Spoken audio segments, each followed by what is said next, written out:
Welcome back to PPSW, otherwise known as the Space School Log. Today we're back with another Star Wars theory. Before we go any further, I just started a new Twitch account. I'll be streaming over there every so often. Go check that out. Go check out the Discord down below. And also subscribe for a chance to win a free lightsaber. We're giving away 3 of them when we hit 10k. Let's get straight into the theory because that's why we are here after all. Today's theory covers the sometimes very controversial results of the Battle of Mustafar.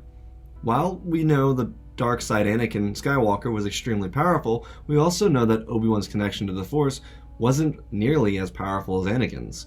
During the duel on Mustafar, Obi-Wan used his patience until the proper moment so that he could beat Anakin in combat, and today we'll be changing that around in What If Anakin Skywalker Killed Obi Wan Kenobi on Mustafar?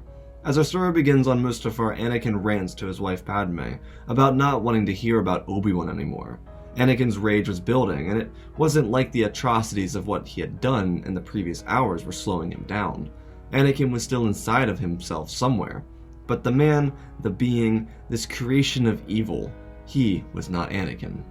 As Padme tried to plead with her husband, a man who she apparently no longer knew, a presence was seen at the top of the ramp into her shuttle. It was Jedi Master Obi Wan Kenobi, looking down condescendingly towards Anakin. The rage that bellowed inside of him grew into an unattainable power, and even more than that, an unstoppable force.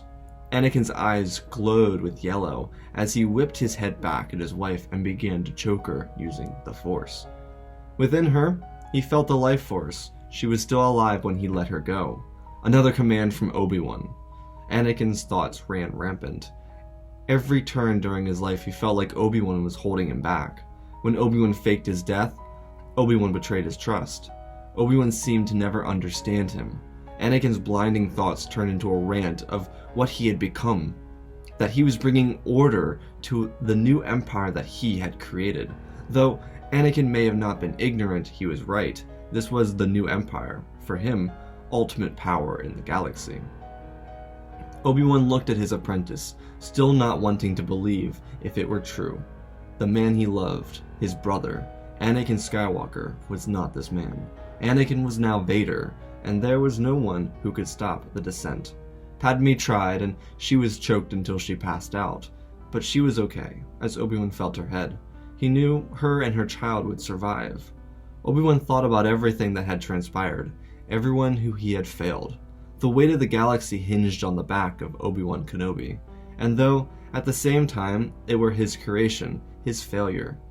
He felt it beating in his chest. He failed Qui-Gon, the master he longed to impress, Satine, his beloved, and most of all he failed Anakin, his brother. The man he raised. Obi-Wan was so proud of him, and he knew he shouldn't have ever left him alone before he left for Utapau. It was eating Kenobi up from the inside. The polarity between Anakin and Obi-Wan's emotions was intense. The rage and anger on one side, and on the other, sadness and remorse. As Anakin and Obi-Wan walked in circles, the stage was set for the epic confrontation. The fate of the universe sat in the hands of Kenobi and Skywalker, moments before their duel, a last few words. Because in the end, only Sith deal in absolutes. A flip and the clash of 2 blue blades that illuminated the fires of Mustafar. Brothers no more, now enemies. In Anakin's mind, the man who betrayed him tried to steal Padme from him, and the man who held him back his entire life. And Kenobi's, his only apprentice, the one he failed, the promises to Qui-Gon that he didn't keep, the brother, now adversary. Like the speed of hyperspace, Kenobi and Skywalker blades drifted around each other. Obi-Wan was put into defense immediately. He was a master of the defensive lightsaber form after all, but he was fighting the most powerful Jedi the Order had ever seen, and currently the most powerful being the galaxy had and ever will see. Anakin pushed harder and harder, further and further. On the edge of falling into the lava pits below, Obi-Wan turned the fight back so that he wouldn't be pushed down. The fight was just beginning. He couldn't lose that easily. It was apparent that the master had one final lesson to teach the apprentice. The duel again, pushing Kenobi backwards. With excessive intense speed, Anakin tried to kill Kenobi at every turn, every single chance he got. Kenobi stood near to no chance trying to push any sort of offensive back at Anakin, and their duel led them into the Mustafar factory complex. On the other side of the galaxy, 2 masters met for the first time, truly, Sidious and Yoda. There was so much power emanating from Palpatine, and so much loss coming from Yoda. Yoda didn't know, but he was feeding into the power of the darkness. All of his loss and agony was giving Sidious more and more power. After all, it had been centuries, no, more than millennia since the Sith had done anything, let alone it'd been much longer since the Sith crushed the Jedi Order on Coruscant. The long-awaited revenge of the Sith came to fruition at the hands of Yoda. His failed order, and though he was focused in mind and body on stopping his adversary in the Force, all of these thoughts blinded him from the Force that was sent his way in form of Palpatine's signature, Force Lightning. The lightning hit Yoda and sent him flying against the wall, knocking him unconscious momentarily.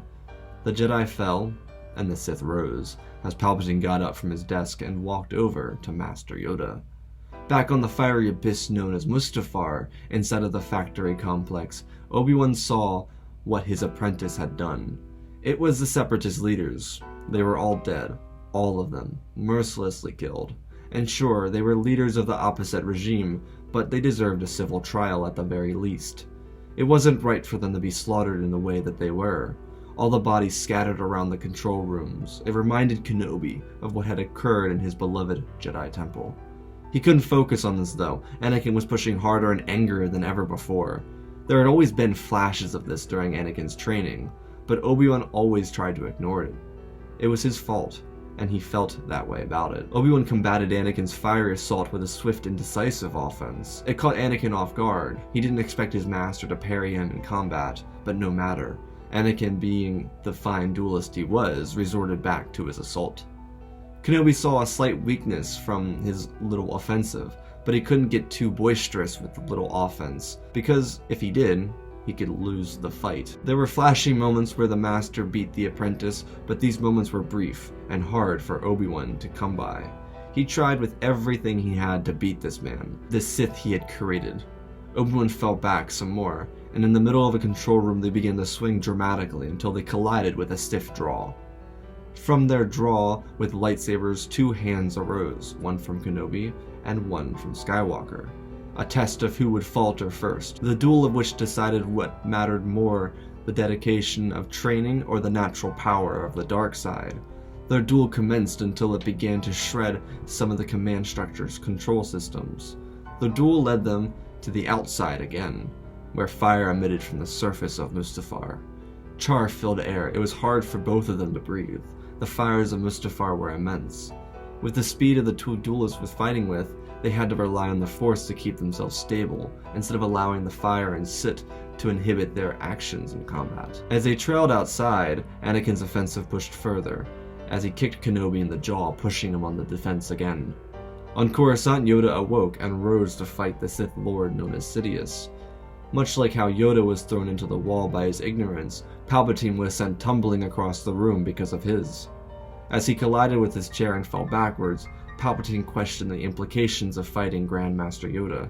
After all, he had almost lost to another Jedi the day before. Yoda didn't allow Palpatine to make his quick escape though. He jumped to the door and confronted the face of pure evil in the galaxy. Palpatine knew this would be a challenge, but his desire to leave turned into a desire for complete victory over the Jedi's Grand Master. Killing him would effectively kill the rest of the Order's ability to regroup, especially since he assumed whoever Skywalker fought, Kenobi, would lose to his powerful new apprentice. Masters of both the light and the dark began to face each other in combat. This duel began sloppy, but as they rose on the Chancellor's Senate pod, the duel intensified. Yoda jumped around the Sith Lord as he tried to best him in any which way he could. Outside of the control center on Mustafar, Kenobi ran out of room.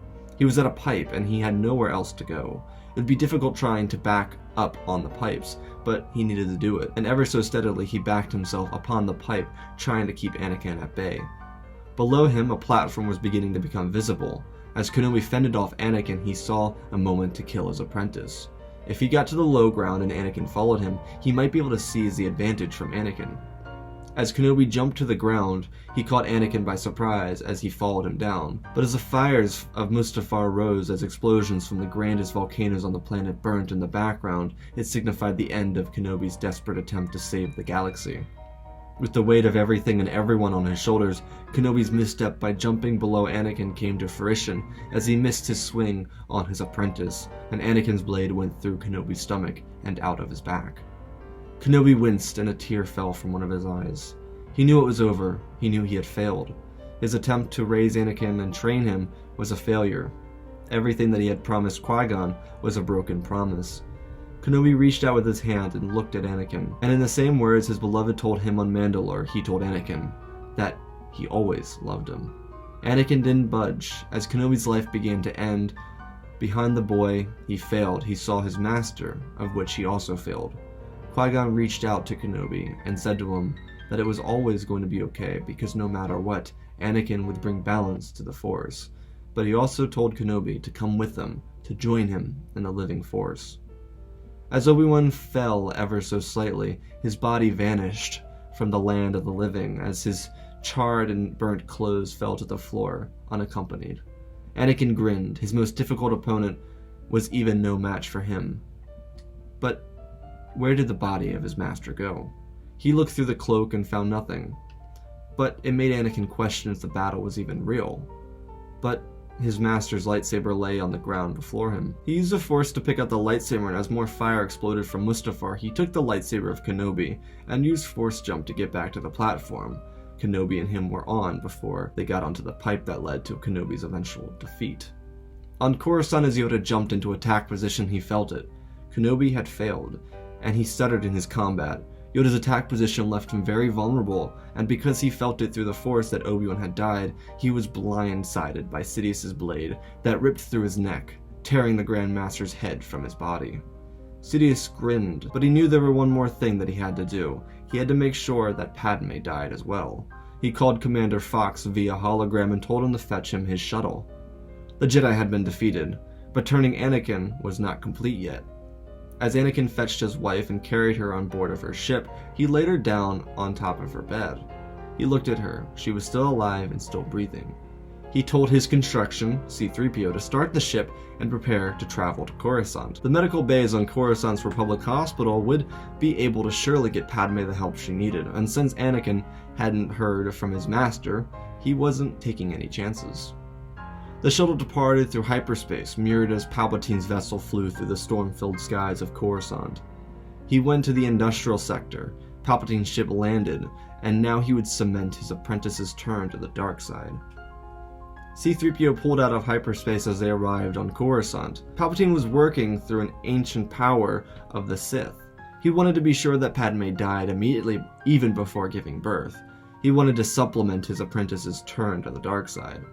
As C-3PO landed on the landing platform of the Republic's Grand Hospital, Padme was escorted by shock troopers as Anakin followed them in with great haste.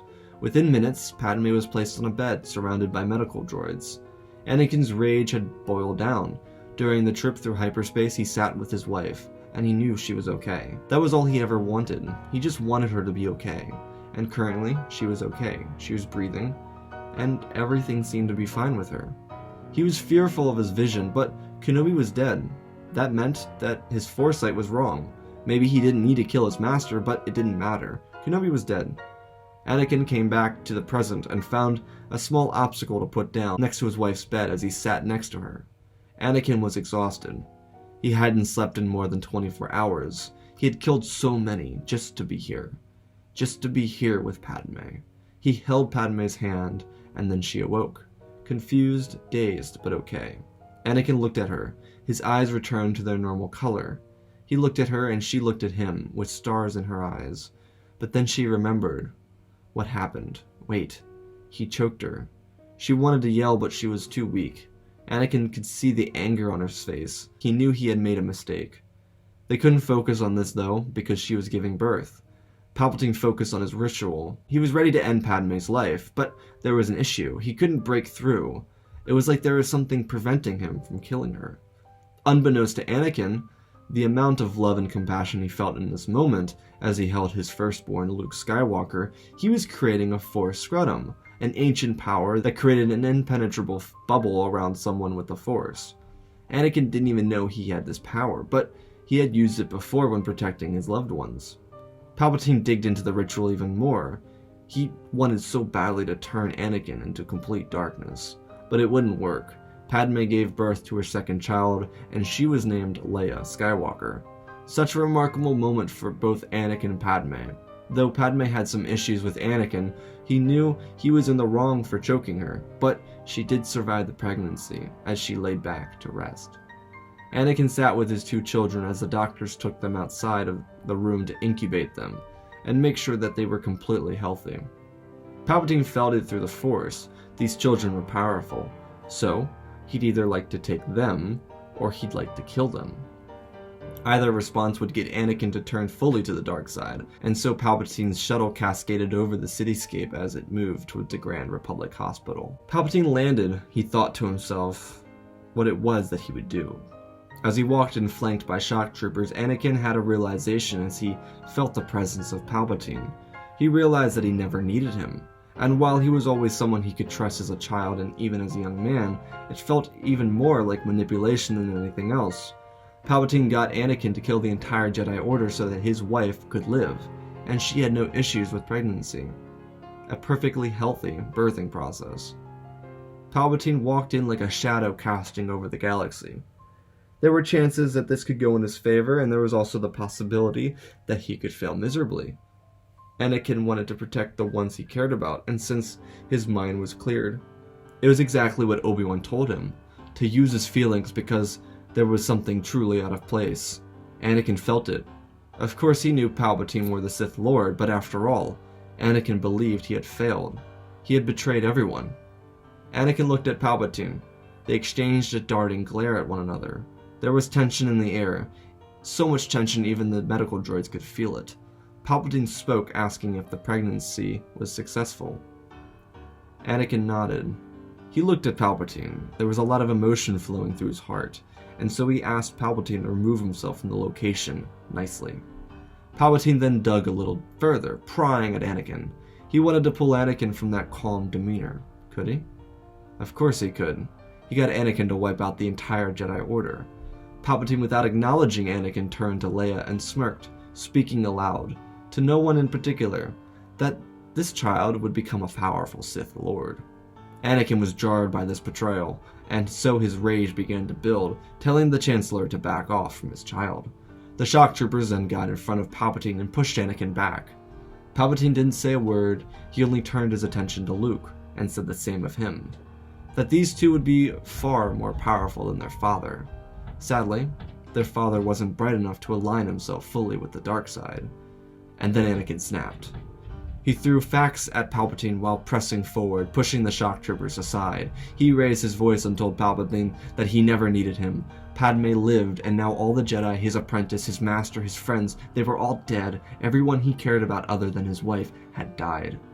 Palpatine grinned and pulled Kenobi's lightsaber from Anakin's belt and asked him, "Wasn't it you that did that?" Anakin ignited his blade and said, "Because you betrayed me, because you only wanted me to be a ploy in your plan. Nothing of actual importance, just a tool for him to use, a tool to enact revenge on the Jedi." Palpatine laughed. Anakin figured it all out. The shock troopers next to him raised their blasters. Anakin, without a second of hesitation, cut them down and walked towards Palpatine. Sidious looked at Anakin from beneath his cloak and asked, "So, you will die a Jedi?" Anakin hesitated, and then he said no. And he told him that he would die a father, a husband, and even more than that, a man who avenged everyone who suffered for his crimes and the crimes of Palpatine. Sidious ignited his blades, and Anakin slashed at them. They caught each other in a swift duel. Anakin was tired, but he harnessed that darkness within him. The darkness made him more powerful, and so their duel commenced. But from the door behind Anakin, Padme came out and saw the commotion. She told them to stop. But as Anakin turned around, he saw his wife, and electricity rang out of Palpatine's hands as they covered her in darkness. She fell to the ground in pain. But with Palpatine's other hand, he pushed Kenobi's blade through Anakin's stomach. Anakin felt nothing but pain. His wife was suffering, and he was slowly dying. Anakin yelled out as he twisted his blade through Palpatine's chest, stopping the electricity. Palpatine looked back at Anakin as Padme lay in smoke on the floor. Anakin told Palpatine that he would die with him. Anakin lifted the blade through Palpatine's chest, ripping the Sith Lord apart. Anakin began staggering back, and he fell to the ground, crawling so desperately to Padme. He needed to make sure that she was okay. He got to her, and she was awake, stunned by what transpired, but okay. Anakin, with tears in his eyes, apologized to her for everything. Padme looked into the eyes of Anakin. This was the man she married, Anakin Skywalker. He lay before her. He told her that he loved her. As medical droids came to their aid, it was too late. Padme kissed Anakin's forehead, and in the last moment of his life, after all of his turmoil, freed and loved openly. Anakin's body vanished into the Force. Anakin's death may have been tragic, but not long after it, the Senate would elect a new leader after disavowing the Empire and start an investigation into not just the clone army, but Palpatine himself. As the Kaminoans revealed everything about the clones being ordered by Lord Tyrannus, otherwise known as Count Dooku at this point, an investigation launched by the Republic would find Tyrannus and Sidious responsible for everything that had transpired, including the Clone Wars. Padme would retire from the Senate and move back to Naboo to raise her children. Order 66 would be removed by the new Supreme Chancellor, and the Jedi would be led by Jocasta Nu to be rebuilt. Padme kept her children quiet and hidden. She eventually would tell them about the hero their father was, named Anakin Skywalker. In her living room, she kept Anakin's and Kenobi's blades next to each other. Brothers forever, because she knew in Anakin's final moments that he realized his wronging. And after everything was said and done, Qui-Gon saved the two Jedi from dying forever. Anakin and Obi Wan would meet each other again with the living Force, having died almost parallel deaths, forever brothers within the Force. As a Force apparition, Anakin would keep a close eye on Padme for the rest of her life, as the galaxy picked up the pieces of the Clone Wars and made its way towards peace. And that is our story, ladies and gentlemen. I hope you guys enjoyed this. This was a really bittersweet ending. I think that's the only way to describe it. This story was very bittersweet. I didn't think it was Anakin's place to survive. I thought the parallel between him and Kenobi dying the same way was rather unique and different. I think it would have been easy to have Anakin raise his children, and though I've done that before in the past, I wanted to stray away from that. Of course, I always talk about this on the channel. I always want to create something that you've never seen before, because what's the point of watching my videos if you've seen it before, if you know what's going to happen? That's not the point of these videos. The point of these videos is to tell a story, and I think the story of Anakin is rather tragic. I think in this story he dies just like he does in Return of the Jedi, and though I didn't think about it when I wrote it, I'm thinking about that now. I think it was relatively ironic that Anakin wasn't allowed to live freely. His entire life was to bring balance to the Force. He was created by the Force just to stop the Sith from creating beings in the Force, and his entire life being in servitude and living under the jurisdiction of another, he finally got that moment of freedom in the end. And while this mirrors a lot of what we see in Return of the Jedi, I think it's true to what should have transpired for Anakin. And though I think we all would have liked to have seen Anakin raise his children and even train them, I think it's even more touching that he gets to spend the rest of his being around Padme. He gets to be with her because she lives, she survives. She retires from politics and moves out to Naboo and lives with her children. Luke and Leia would grow up, and eventually I'm sure they would find out their Force powers, but that choice would be up to them. Unlike their father, Padme would let Luke and Leia decide if they wanted to be Jedi or if they wanted to use the Force and become efficient or proficient in it. And I think in this, if one of them were to become Force users, I think Leia would be the more powerful of the two. That's my truthful opinion about it. But I really enjoyed this story. I think the story was full of emotion, and I really tried to implement that into what I was telling here, because I think everything surrounding the Battle of Mustafar is nothing but pure emotion, and the death of Kenobi would be very different for this timeline. But I also think that as Anakin killed Kenobi on Mustafar, let's just agree here, for all of you, for context for this, Anakin Mustafar is not someone that's coming back. I don't care who it is. He almost killed Padme. It's not like Ahsoka or Rex or somebody else would come in and save him. Obi-Wan's the other closest person in the world to him. If somebody like Plo Koon or Yoda or Windu showed up, there might be fear from Anakin because that's somebody that's going to beat the shit out of him, but unlike those guys, Kenobi is someone that, you know, he's kind of like, oh, that's kind of annoying, you know, that's my quote-unquote brother that I'm gonna have to fight. And, you know, for those of you that have siblings, I don't have a sibling, but for those of you that have siblings, is like when your sibling comes into the room and tries to act like your parent, and you're just kind of like, what the hell's wrong with you? And I think that's kind of the parallel that's going on there.